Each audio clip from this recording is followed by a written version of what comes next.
A bill for establishing religious freedom, drafted by Thomas Jefferson in 1777, was introduced to the House of Delegates on June 12, 1779, but eventually tabled.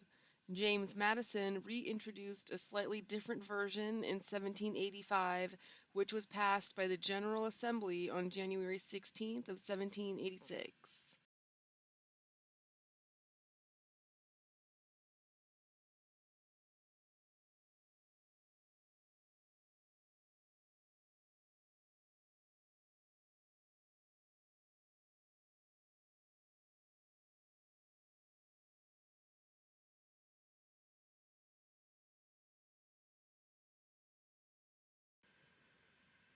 Well aware that the opinions and belief of men depend not on their own will, but follow involuntarily the evidence proposed to their minds, that Almighty God hath created the mind free, and manifested his supreme will that free it shall remain, by making it altogether insusceptible of restraint, that all attempts to influence it by temporal punishments or burthens, or by civil incapacitations, tend only to beget habits of hypocrisy and meanness, and are a departure from the plan of the holy author of our religion, who being Lord both of body and mind, yet chose not to propagate it by coercions on either, as was in his almighty power to do, but to extend it by its influence on reason alone,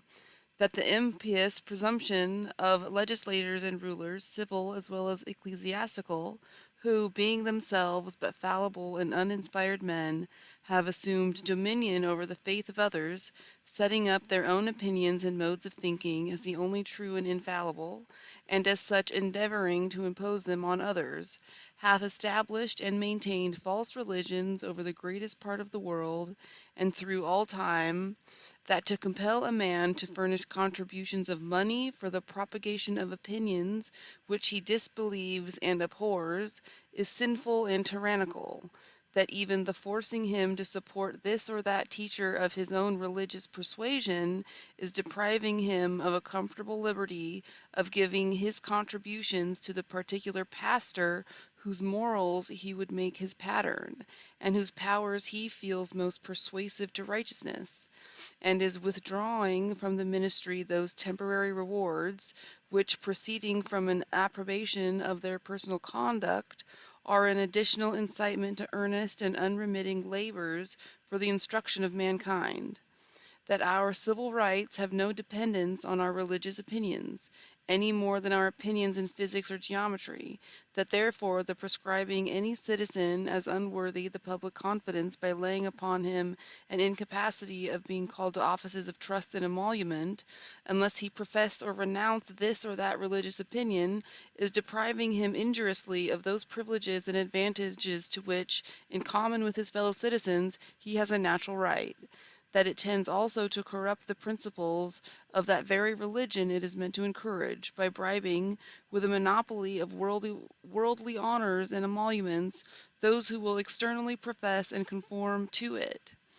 That though indeed these are criminal who do not withstand such temptation, yet neither are those innocent who lay the bait in their way. That the opinions of men are not the object of civil government, nor under its jurisdiction, that to suffer the civil magistrate to intrude its powers into the field of opinion, and restrain the profession or propagation of principles on supposition of their ill tendency, is a dangerous fallacy, which at once destroys all religious liberty, because he, being of course judge of that tendency, will make his opinions the rule of judgment, and approve or condemn the sentiments of others only as they shall square with or differ from his own.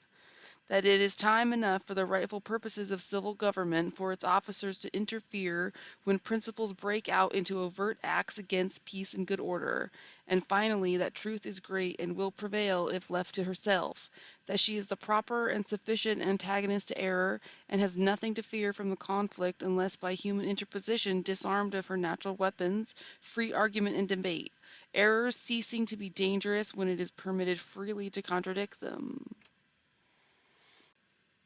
We, the General Assembly of Virginia, do enact that no man shall be compelled to frequent or support any religious worship, place, or ministry whatsoever, nor shall be enforced, restrained, molested, or burthened in his body or goods, nor shall otherwise suffer on account of his religious opinion or belief, but that all men shall be free to profess and by argument to maintain their opinions in matters of religion, and that the same shall in no wise diminish, enlarge, or affect their civil capacities.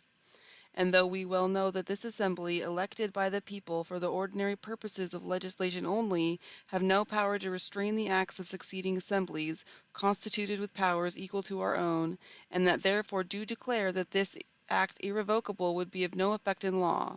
yet we are free to declare, and do declare, that the rights hereby asserted are of the natural rights of mankind, and that if any act shall be hereafter passed to repeal the present or to narrow its operation, such an act will be an infringement of natural right.